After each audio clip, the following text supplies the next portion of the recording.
మనం కొన్ని లేఖన బాగా జ్ఞాపకించుకున్నట్టే కదా. ఇప్పుడు చదువుకున్న మాట ఒకసారి ధ్యానించుకుందాం. తీయండి యోబు గ్రంథము 27వ అధ్యాయము 11వ వచనంలో ఇక్కడ యెహోవా హస్తము, దేవుని యొక్క హస్తము నేను మీకు వివరించిందని భక్తులు తెలియజేస్తున్నారు. ఆ వాక్యం చదువుతాం.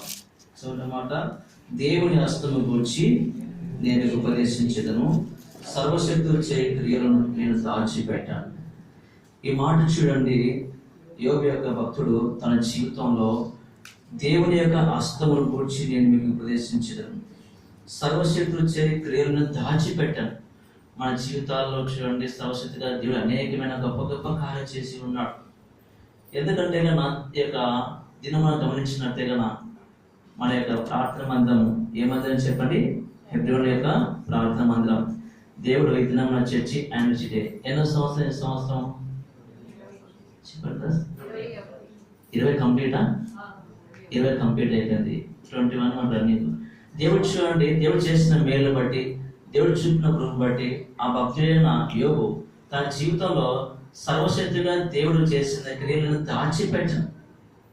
ఆయన యెహోవా హస్తము, దేవుని హస్తము నాకు తోడుగా ఉండటం వలన నన్ను సజీవుడిగా కాపాడున్నాడు. కానీ ఆ దేవుడు యోబు యొక్క జీవితంలో అనేకమైన మేలు చేసిన వాడుగా ఉన్నాడు.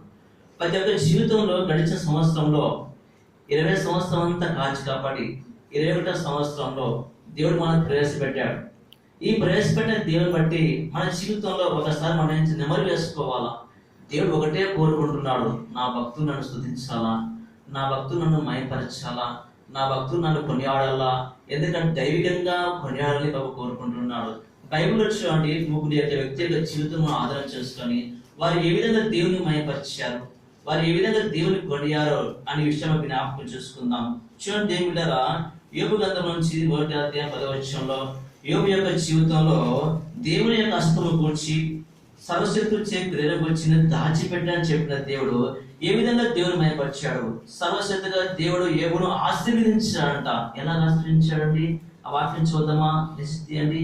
యోబు గ్రంథం 1వ అధ్యాయం 10వ వచనము, నీవు అతనికి, అది ఇంటి వారికి, అతని కలిగిన సమస్తము చుట్టూ కంచె వేసాడు. చాలండి. యోబుకును అతనికి అతని ఇంటి వారికి ఏ వేసాడు దేవుడు? కంచె. కంచె అంటే అదే ఒక పొలానికి ఏ విధంగా చుట్టూ పశువులు రాకుండా కంచె వేస్తుంటారో ఆ ప్రహారీ కూడా మన కుటుంబానికి, మన సంఘానికి దేవుడు కంచె వేసాడు. యోబుకును అతని ఇంటికి, అతని ఇంటి వారికి, అతని కలిగిన ఆస్తిని అంతటికి. యోబు గ్రంథం 1వ అధ్యాయం 1వ గమనించినట్టే కదా, ఊజు దేశంలో ఎలాంటి వాడు చెప్పండి? గొప్పవాడిగా పెరిగాడు. ఎలాగంట? అతని ఆస్తి, అతని కుమారులు మొత్తం ఎంతమంది? 7 కుమారులు ఉన్నారు, 3 కుమార్తెలు. ఆ 10 మంది సంతానం దేవుడు కాచి కాపాడాడు.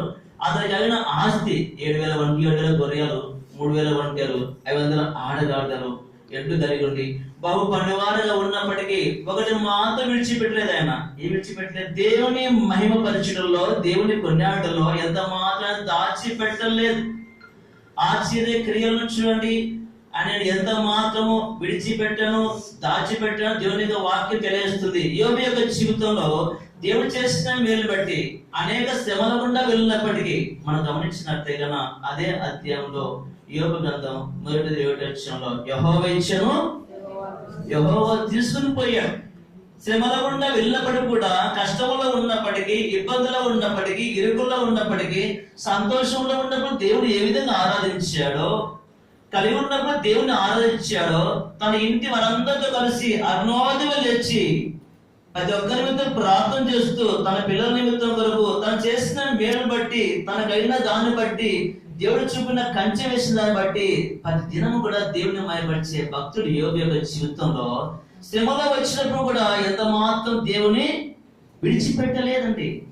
సర్వశక్తిగా దేవుడు చేసిన క్రియలను ఎట్లు దాచిపెట్టదను, యెహోవా ఇచ్చెను, యెహోవా తీసుకొని పోయాను అని దేవుని మయపరిచాడు.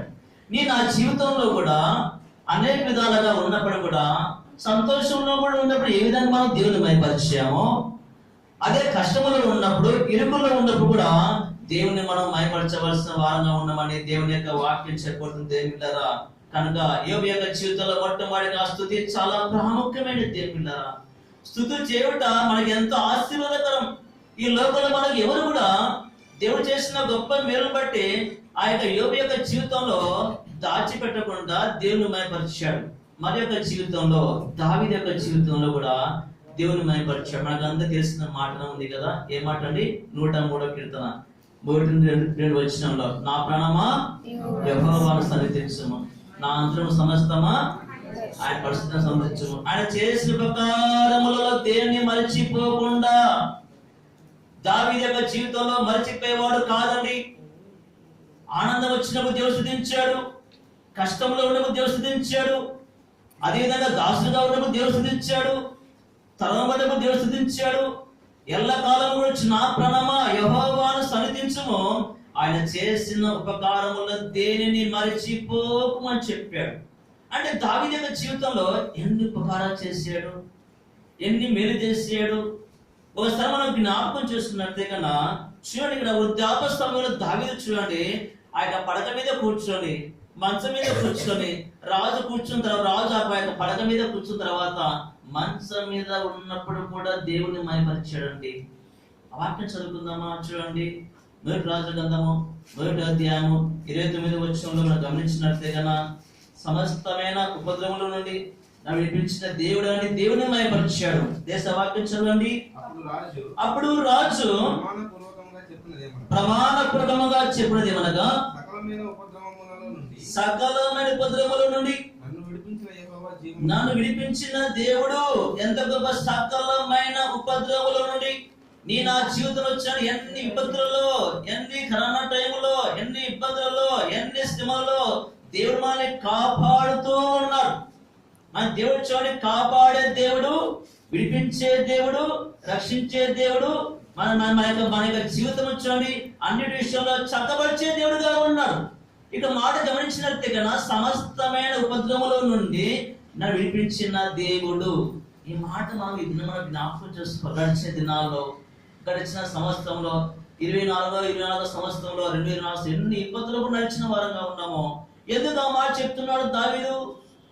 దావీదు జీవితం చూడండి, దాసుడుగా ఉన్నప్పుడు దేవుని మహిమపరిచాడు, గొర్రెల కాపరిగా ఉన్నప్పుడు దేవుని మహిమపరిచాడు, వృద్ధాప్యంలో ఉన్నప్పుడు దేవుని మహిమపరిచాడు. అంతకు మించి చూడండి, యెహోవా నా కాపరి, నాకు లేమి కలగదని చెప్పిన గొప్ప దేవుని గురించి ఆయన మహిమపరిచాడు. నీ నా జీవితంలో కూడా సకలమైన ఉపద్రవముల నుంచి నన్ను కాపాడిన దేవుడు. ఆ మాట తన హృదయం నుంచి వచ్చిన మాట. 103వ కీర్తన, నా ప్రాణమా అన్నాడు.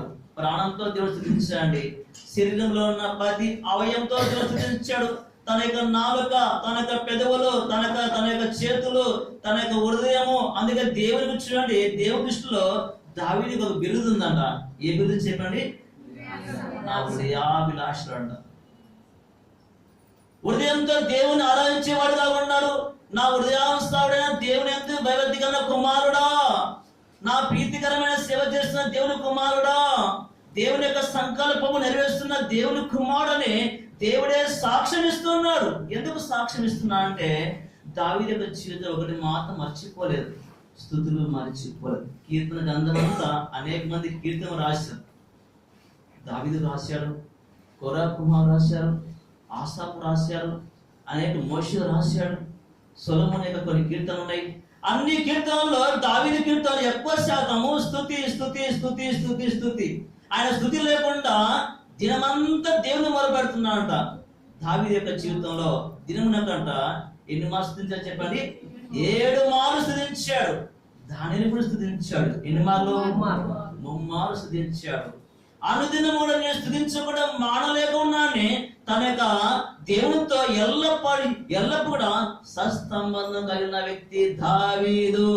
అందుకే దావీదు అంతగా హెచ్చించబడిన కారణం ఏంటంటే, దేవుని మహిమపరచుటలో ముందుగా నిలిచిన వ్యక్తి. బైబిల్లో మనం గమనించినట్లుగా దేవుడు ఎలా కాపాడు దావీదుని. ఒక వాక్యం చదువుకుందాం దేవుళ్ళరా. చూడండి, 1 రాజుల గ్రంథంలో నుంచి సౌలు యొక్క చేతుల నుండి దేవుడు కాపాడగా చూస్తున్నాము. చూడండి, 1 సమూయేలు గ్రంథము నుంచి ఒక వాక్యం చదువుకుందాం దేవుళ్ళరా. 23వ అధ్యాయము 14వ వచనము చదవండి. అయితే దావీదు అరణ్యములోని కొండ స్థలములందును జీపు అను అరణ్యమున ఒక పర్వతమందును నివాసము చేర్చును. సౌలు అనుదినము అతని వెదికినను, దేవుడు సౌలు చేతికి అతని అప్పగించలేదు. దేవుడు అప్పగించని దేవుడు. ఎందుకంటే చూడండి, తను అభిషేకించిన తర్వాత ఎంత శ్రమలు వచ్చినప్పటికీ, ఎన్ని ఇబ్బందులు వచ్చినప్పటికీ సౌలు చూడండి రాజ్య పరిపాలన చేయకుండా సౌలు జీవితంలో ఒక్క బైబిల్ మాత్రం కట్టాడు, ఏం కట్టలేదు. ఎప్పుడు కూడా దేవుని యొక్క మందిరం గురించి శ్రద్ధ వహించిన వాడు కానే కాదు, ఇజ్రాయెల్ గురించి ఆలోచించిన వాడు కాదు, తన రాజ్య యొక్క పరిపాలన గురించి ఆలోచించిన వాడు కాదు, మందసం గురించి ఆలోచించిన వాడు కాదు. కానీ దావీదు యొక్క జీవితంలో గమనించినట్టే కన్నా మందసం అంటే ఎంతో ప్రీతి కలిగిన వాడుగా ఉన్నాడు. దేవుని యొక్క మందిరంలో వెళ్ళకుంటే దుఃఖించిన వాడుగా ఉన్నాడు. అందుకే ఒక సమయంలో దావీదు భక్తుడు మాట అంటాడు, నా ప్రజలు దేవుని మంది వెళ్దామని చెప్పినప్పుడు ఏం చేస్తున్నాడ? జంతువులు వేస్తున్నాడంట. అయ్యో నా ప్రజలు మందిరం వెళుతున్నారు, ఎందుకు వెళ్ళాలనుకున్నారు చెప్పండి? నా ప్రజలు ధూపం వేయాలని కోరుకుంటారు దేవుడు. ప్రజలు చూడండి దేవుని యొక్క మందిరం వెళ్ళాలని చెప్పినప్పుడు ఆ దినమున పని ప్రక్కన పెట్టేసి మీరు మందిరానికి వెళ్ళండి, ఆరాధించండి, ప్రభువును స్తుతించండి, ప్రభువును కొనియాడండి. ఆ గొప్ప దేవుడు, ఆ మహా ఆకాశం కలిగేసిన దేవునికి మన హృదయం దేవునికి అర్పించాలని ఆ హృదయాన్ని దావీదు యొక్క జీవితంలో ఏమి కోరుకున్నా అంటే 70% కూడా స్తుతి చేయించాలని ప్రక్క వారు కూడా ప్రోత్సహించే వ్యక్తి. మన జీవితాల్లో చూడండి అలాంటి విశ్వాసం మనం కలిగిన వారంగా ఉండాలా. దావీదు యొక్క జీవితంలో చూడండి గమనించినట్టే కన్నా సౌలు అనుదినము కూడా అతని వెదికినను, దేవుడు సౌలు చేతికి అప్పగింపలేదు. దేవుడు చూడండి శత్రువు చేతికి అప్పగించకుండా దేవుడే చుట్టూ వారి ప్రాకారముగా ఉన్నాడు.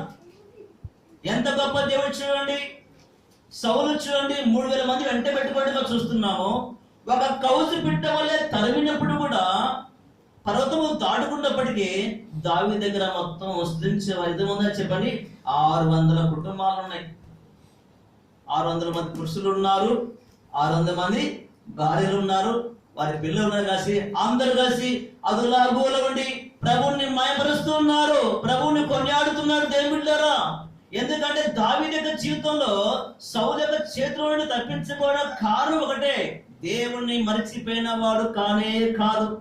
ప్రభువుని చూసి ఆరాధించేవాడుగా ఉన్నాడు, ప్రభువుని కొనియాడేవాడుగా ఉన్నాడు. దావీదు యొక్క జీవితంలో అనుభవం ఏంటంటే చేసిన మేలును మర్చిపోయి ఒకనొక సమయంలో రాజు అయిన తర్వాత కూడా మర్చిపోలేదండి. ఆ వాక్యం చదువుకుందాం, ఎంత ప్రాముఖ్యమైన మాట అంటే అన్న చూడండి 2వ రాజుల గ్రంథంలో నుంచి చూడండి, క్షమించండి 2వ సమూయేలు గ్రంథము 7వ అధ్యాయము 18 నుంచి మనము 19 వచ్చిన చదువు. ఇంతగా హెచ్చించుటకు నేను ఏ పాటి వాని ప్రభువా అని చెప్తున్నాడు. ఆ వాక్యం చూద్దామా? దావీదు రాజు లోపల ప్రవేశించి యెహోవా సన్నిధి కూర్చుండి మనవి చేసెను.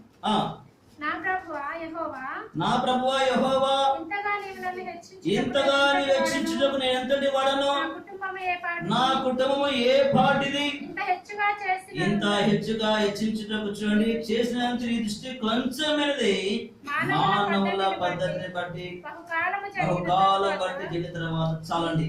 గమనించినట్టుగా దావీదు లోప ప్రవేశించాడంట. ఏ లోపలండి? దేవుని యొక్క మందిరంలోకి ప్రవేశించి ప్రభువా ఇంతగా హెచ్చించటం నేనే పాటివాడిని, నేను చాలా బలహీనుడు ప్రభువా. యెషయా కుటుంబంలో చివరి వాడు అంట, కడసారి వాడు. యెషయా కుటుంబం మధ్య ఎంతమంది చెప్పండి? 8 మంది ఉన్నారు. ఆ 8 మంది ఇలాంటి వాడు కడసారి వాడుగా ఉన్నాడు, గొర్రెల కాపరిగా ఉన్నాడు. నా దగ్గర వచ్చిన అందరూ దూరమైనప్పుడు కూడా దేవుని అందు భయభక్తి గల వాడుగా ఉండి దేవుని సేవించిన వాడుగా ఉండి దేవుడు తన కుటుంబాన్ని ఏర్పాటు చేసుకున్న తర్వాత ప్రభువా ఇంతగా హెచ్చించటకు నేను ఏ పాటి వాడిని, నా కుటుంబం చాలా చిన్న కుటుంబము, ఎన్నికలేని కుటుంబంలో నన్ను ఏర్పాటు చేసుకున్నామంటే రాజుగా ఏర్పాటు చేసుకున్న తర్వాత దేవుణ్ణి మహిమపరిచాడు. ఇదే అధ్యాయంలో గమనించినట్టే కన్నా దావీదు అనుభవం నుంచి కీర్తన గ్రంథం ఒక మాట చెప్తుంది. దేవుళ్ళరా చూడండి, ఒక వాక్యం చదువుకుందామా? కీర్తన గ్రంథం నుంచి 78వ కీర్తన 70వ వచనంలో గొర్రెల పాడును విడిచిపెట్టాడుగా, అందులో నుంచి తీసుకొచ్చాడుగా, మాన్పించాడుగా. ఇక కొన్ని మాటలు మనం చదువుకుందాము. తీయండి కీర్తన గ్రంథము 78వ కీర్తన 70వ వచనం చదువుదాము. దాసుడైన దావీదును కోరుకొని గొర్రెల దొడ్లలో నుండి అతని పిలిపించెను. పాడి గొర్రెలను వెంబడించడం మాన్పించి తన ప్రజలైన యాకోబును తన స్వాస్థ్యమైన ఇశ్రాయేలును మేపుటకై ఆయన అతనిని రప్పించెను. చూడండి, దేవుడిరా తన దాసుడైన దావీదును కోరుకున్నాడు. ఎందుకు దేవుడు కోరుకున్నాడు? దావీదులో ఏమైనా ప్రత్యేకత ఉన్నదంటే వినయ విధేయత కలిగిన వాడిగా ఉండి ప్రభును ఆరాధించడంలో ఇష్టమైన వాడిగా ఉన్నాడు. అందుకే నా ప్రాణమా యెహోవాను సన్నిధించమని తన యొక్క ప్రాణంతో దేవుడు ఎప్పుడైతే మహిమపరిచాడో దేవుడు ఎంతో కోరుకున్నాడు. ఎలా కోరుకున్నాడు అంటే ఇక్కడ గొర్రెల దొడ్డులో నుండి అతను బయటికి తీసుకొచ్చాడు. పాడి గొర్రెలను మాన్పించిన వాడుగా ఉన్నాడు. తన ప్రజలైన యాకోబు యొక్క సంతానానికి 12 గోత్రాల యొక్క సంతానాన్ని రాజుగా చేశాడు. ఆ దృష్టిలో పెట్టుకొని బవ్వా ఎంతగా హెచ్చించుటకు నేను ఏ పాటి పాడిన వాడయ్యా, నన్ను అంతా తొలగించారు, నన్ను ఒక గొల్ల కాపరిగా పంపించారు, నన్ను ఎందుకు పనికాలుగా చేసినప్పటికీ నువ్వు నన్ను గుర్తించావు. ఎందుకంటే నీ మాట విధేయత చూపించిన వాడుగా ఉన్నానయ్యా, నీకు లోబడేవాడుగా ఉన్నాను, నీకు నేను కృతజ్ఞతలు చెల్లించిన వాడుగా ఉన్నాను. కాబట్టి నా జీవితం ఇంతగా గొప్పగా హెచ్చించావా అని దేవుని మహిమపరిచాడు. ఈ రెండో సందర్భం. మూడో వ్యక్తి యొక్క జీవితంలో కూడా యాకోబు యొక్క జీవితంలో 147 సంవత్సరముల తర్వాత ఒక మాట చెప్తున్నా అండి, నేను పుట్టినది మొదలుకొని ఇప్పటి వరకు నన్ను ఎవరు పోషించారు? నా దేవుడు పోషించాడు. ఆ వాక్యం చదువుకుందామా? చూడండి, ఆది కాండములో 48వ అధ్యాయము 15 నుంచి 16 వచనములో దేవుడు సృష్టికర్త, దేవుడు నన్ను పోషించాడు, దేవుడు ఈ విధంగా కాపాడని సకలమైన ఉపద్రవం కాపాడే దేవుడని దేవుని మహిమపరుస్తున్నాడు. ఆ వాక్యం చదువుకుందాం. దేవుడారా, ఆది కాండము 48వ అధ్యాయము 48వ అధ్యాయము 15-16 వచనాలు చదువుదాం. చదవనమాట.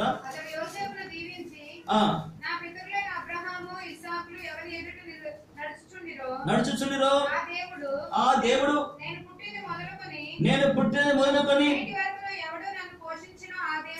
ఆ దేవుడు అనగా సమస్తమైన కీడుల నుండి నన్ను తప్పించిన దూత.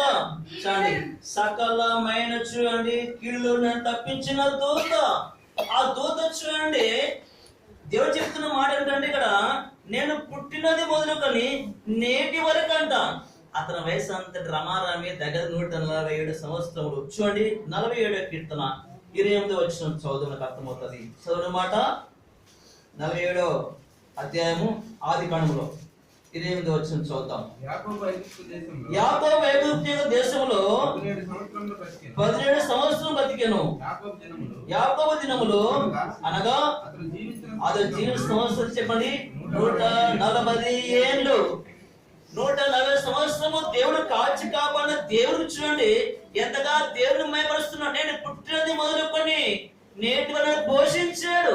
ఎలా పోషించాడు? యాకోబు యాకోబు తండ్రి నుంచి పారిపోయినప్పుడు అతని దగ్గర 3 మాటలు ఉన్నాయంట. ఏమేమి ఉంటాయి చెప్పండి? యాకోబు పారిపోయినాడు తండ్రి నుంచి. పద్దనారాముడికి బయలుదేరే సమయంలో ఆ బేతేరేక ప్రాంతంలో కలగడగా చేసుకున్న తర్వాత అతని దగ్గర 3 మాటలు కనబడినాయంట. ఏంటి? అతని చేతిలో ఏమని చెప్పండి? కర్ర ఉంది. తినడానికి ఆహారము, ఆ రోజు మాత్రం ఆహారం ఉంది. తర్వాత ఏముంది? ఒక నూనె ఉందండి. ఈ 3 మాత్రం అతని దగ్గర ఉన్నాయి. పారిపోయినప్పుడు ఒంటరిగా బయలుదేరాడు.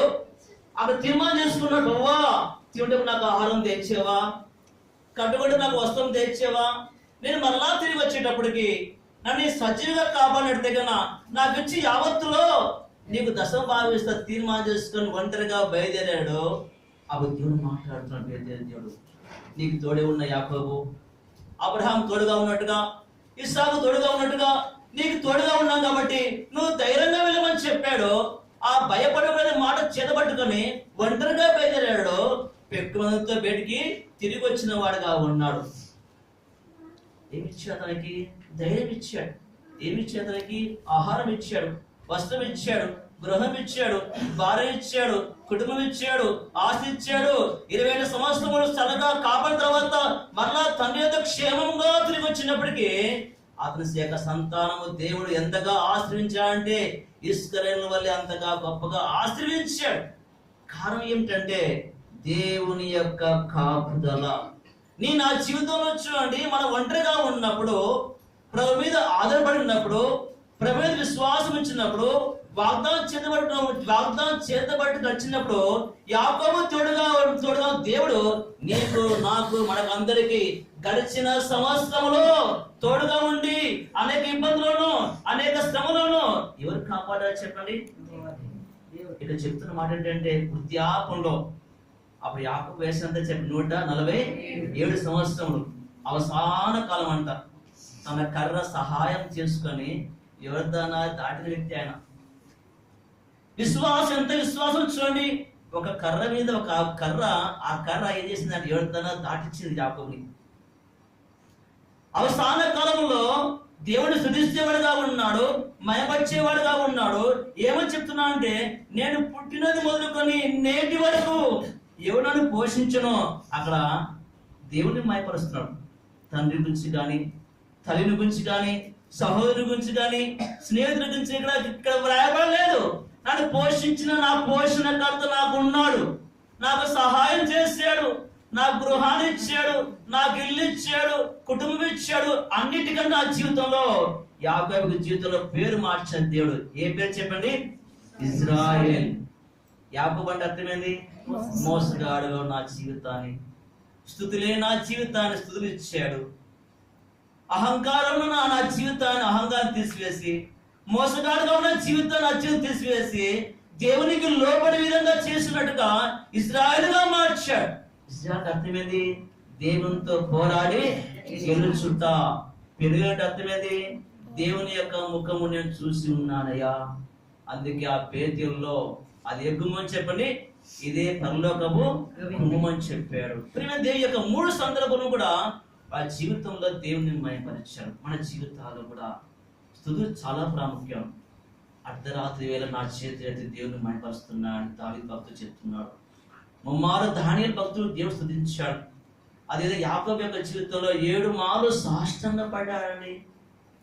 అబ్రహాము యొక్క జీవితంలో 6 సార్లు దేవునికి మొరబెట్టాడు, ఆరాధించాడు. ఎందుకంటే కన్నా దేవుడు చేసిన మేలుని బట్టి దేవుడు స్తుతించాలా. ఈ 3 దేవుడు స్తుతించారు. నేటి కాలంలో మనం ఏ విధంగా దేవుడు స్తుతించాలా? కొన్ని మాట చదువుకుందామా దేవుడారా? మనం గమనించినట్లయితే కన్నా కొన్ని లేఖన భాగం మనం చదువుకుందాం. చూడండి, ఇక్కడ దయచేసి లూకా సువార్త తీయండి 12వ అధ్యాయంలో 17 నుంచి 21 వచనంలో ఒక ధనవంతుడు కనబడుతున్నాడు. అక్కడ ధనవంతుడి యొక్క జీవితంలో గొప్పగా సమృద్ధిగా ఆ సంవత్సరం పంట పండి ఉన్నది. ఆ వాక్యం చూద్దామా? దేశం చదవండి. లూకా సువార్త 12వ అధ్యాయము చూడమ్మా. అప్పుడు అతడు స్థలము చాలదు కనుక నేనేమి చేతునని తనలో తాను ఆలోచించుకొని నేను ఇలాగ చేతును నా కొట్లు విప్పి వాటికంటే గొప్ప వాటిని కట్టించి అందులో నా ధాన్యం అంతటిని నా ఆస్తిని సమకూర్చుకొని నా ప్రాణముతో నా ప్రాణమా అనేక సంవత్సరములకు అధ్యాయం అంతా గమనించినట్టు మనకు తెలిసిన వాక్యం అది. ఆ ధనవంతు ఆ సంవత్సరం మంచి పంట పడింది. పంట పడిన తర్వాత కొట్లు విప్పాడు, పూర్వుడు విప్పివేసి మంచి గృహ కట్టించుకున్నాడు. ఆ గృహంలోకి ఆ ఇంటిలోకి తన దానమంతా సమకూర్చుకొని రాత్రి పూట వెళ్ళి చూసి తెలుస్తున్నా అంటే తన దానం సంతోషిస్తున్నా అంట. ఏమంటున్నాడు చెప్పండి? అక్కడ దేవుడు స్తుతించలేదు. ఏం స్తుతిస్తున్నాడ? నాలో ఉన్న ప్రాణమా తినుము త్రాగము సుఖించు, అనేక సంవత్సరములకు తరతరములకు నా కుమారులకు నా బిడ్డలకు అందరికి పోవేసిన ఆహారం త్రాగి సమృద్ధిగా అనిపించున్నా అని తన యొక్క దేవుని మయపరచకుండా తనలో ఉన్న ప్రాణంతో మాట్లాడుతున్నాడు. ఆ చెప్పబడుతున్న మాట చూడండి, దేవుడిని మయపరచుకుంటే కానీ దేవుడు వారికి ఒక బిరుదిస్తున్నాడ. ఏ బిరుదు చెప్పండి? ఓరి వెర్రివాడా. మనం ఎలా ఉండాలి చెప్పండి? మనం దావీదులా ఉండాలన్నా ధనవంతులా ఉండాలా చెప్పాలా? దావీదు ఏమంటే 103 కీర్తనలో నా ప్రాణమా యెహోవాను ఇదేమంటాడు? నా ప్రాణమా తినుము, సుఖించుము, త్రాగుము, ఇష్టాంశ జీవితం, ఈ లోకమే రాజ్యము, ఈ లోకమే స్థిరమైన గ్రహించిన వాడుగా ఉండి ప్రాణమిచ్చిన దేవుని మర్చిపోయాడు, జీవం ఇచ్చిన దేవుని మర్చిపోయాడు, ఆహారం ఇచ్చిన దేవుని మర్చిపోయాడు, వస్త్రం ఇచ్చిన దేవుని మర్చిపోయాడు, మంచి గృహం ఇచ్చిన దేవుని మర్చిపోయాడు. అన్నిటికంటే ముఖ్యంగా ఆరోగ్యం ఇచ్చిన దేవుని మర్చిపోయాడు.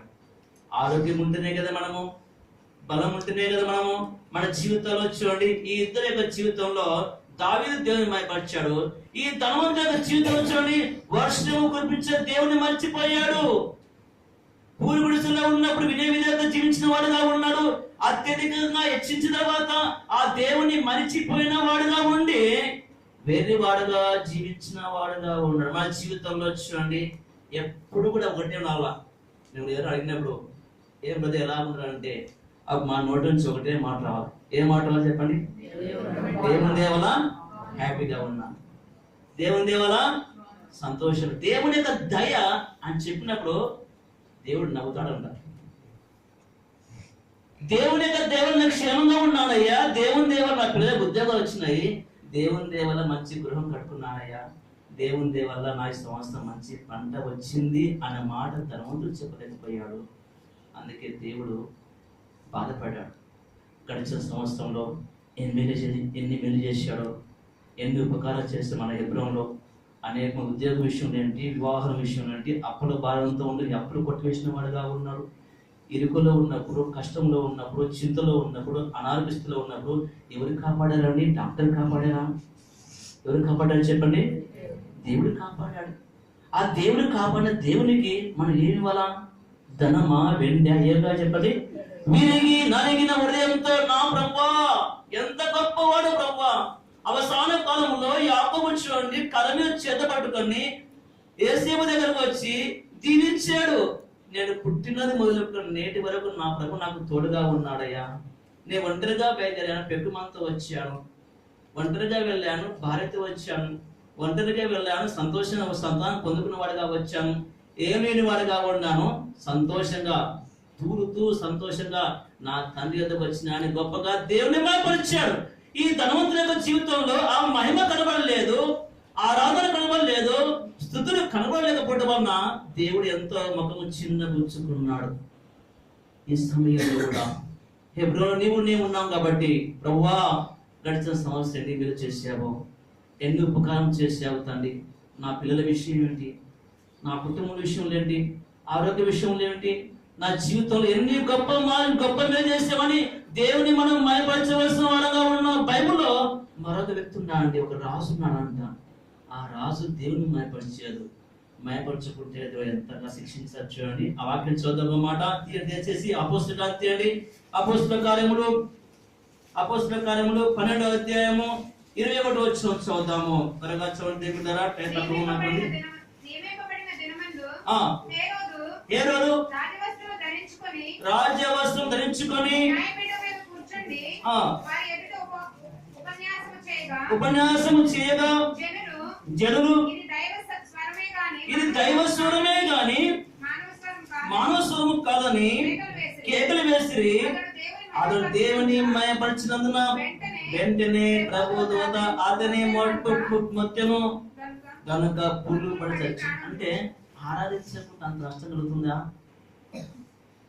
ఇది దైవస్వరమే గాని మానవ స్వరం కాదని చెప్పినప్పుడు ఆ సమయంలో దేవుని మయపరచలేకపోయాడు హేరోదు యొక్క రాజు. అక్కడ సమయంలో గ్రాసం అనే మాట గడ్డి కొరకు వచ్చినప్పుడు వారిని బాగా పొగిడారు. అయ్యా ఉపన్యాసం చేసినప్పుడు రాజవసం ధరించుకునేది మానవ స్వరం కాదయా, దేవుని స్వరమే. దేవుని యొక్క పలుకుల చేతి మనం ఆదరించబడని చెప్పినప్పుడు దేవుని మహిమ పరచనందుకు ఏమని చెప్పండి, చెప్పాలక ఏమైంది అక్కడ? పురుగులు పడి చచ్చాడన్న. అంటే దానికి అర్థం ఏమిటంటే దేవునికి ఏం కావాలి చెప్పండి? మహిమ కావాలా? దేవునికి ఏం కావాలా? ఆరాధన కావాలా? దేవునికి ఏం కావాలా? స్తుతులు కావాలా? దేవునికి ఏం కావాలా? ఘనత కావాలా? అటు చూడండి, పరలోకంలో గొప్ప గొప్ప భక్తులు ఉన్నారంట. 4 పెద్దలు ఉన్నారు, 4 జీవులు ఉన్నారు. తమ ముఖము కప్పుకొని నిత్యం పరిశుద్ధుని భూత వర్తమాన భవిష్యత్ కాలం ఉండే మహాదేవా నీ నామమునకు మహిమ కలుగుగా కానీ అనేకులు స్తుతించారు. వారు మానక రాత్రి మగలు దేవుని కొనియాడుతున్న భక్తులుగా ఉన్నారు. ఆ భక్తులు ఏం కోరుకున్నా అంటే ఆరాధించే వారుగా ఉన్నారు. కనుక నీ నా జీవితంలో కూడా నీవు నేను కూడా ఎందుకు దేవుని మయపరచాలా? వారైతే వారు చేసిన మేలును బట్టి దేవుని మయపరిచారు. కొంతమంది దేవుని మయపరచకుండా ఎంత నష్టపోయారో. నీ యొక్క ఈ క్రైస్తవ యుగంలో ప్రభుని దర్శించిన తర్వాత, మన పాపాలు క్షమించిన తర్వాత మన జీవితం దేవుడు ఏ విధంగా మయపరుస్తున్నాం? 2 మాట చదువుకుందామా? తీయండి. 2 తిమోతి రాసిన పత్రిక 4వ అధ్యాయము 18వ వచనంలో, ప్రభు ప్రతి దుష్కారం నుండి మనం తప్పించిన వాడుగా ఉన్నాడు. దేవులారా, నీవు వచ్చినప్పుడు ప్రభు ప్రతి దుష్కార్యము నుండి నన్ను తప్పించి తన పరలోక రాజ్యమునకు చేరునట్లు నన్ను రక్షించును. చూడండి, ప్రభు ప్రతి దుష్కారం నుండి నన్ను తప్పించాడు. ప్రతి దుష్కారం, ప్రతి ఒక్క చెడ్డ క్రియల నుంచి, ప్రతి పాపం నుంచి, పాపం నుంచి ప్రతి వాడు ఎవరికి మనం దాస్తుగా మనం ఉన్నాము?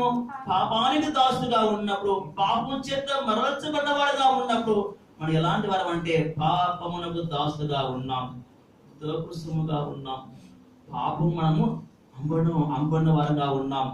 దేవునికి దాసుగా ఉండకుండా స్త్రీకి దాసుగా ఉన్నప్పుడు ప్రతి దుష్కారం నుంచి ప్రభు చూడండి, ప్రభు నా పక్కన నిలిచిన వాడుగా ఉన్నారు. ప్రభు ప్రతి దుష్కారం తప్పించాడు. ఎన్ని దుష్కారములో, ఎన్ని ఇబ్బందుల్లో. దుష్కారం అంటే పాపము నుండి, అపరాధము నుండి, చీకటి నుండి గడిచిన సంవత్సరంలో ప్రభు ఎరగొనుపు ఎన్ని ఇబ్బందుల నుంచి, ఎన్ని దుష్కారం నుంచి, ఎన్ని ప్రమాదం నుంచి ఎవరు తప్పించారండి? చెప్పండి. నీ కొరకు నా కొరకు ప్రాణం పెట్టిన యేసు ప్రభువు మనం తప్పించిన వాడుగా ఉన్నాడు, కాపాడిన వాడుగా ఉన్నాడు.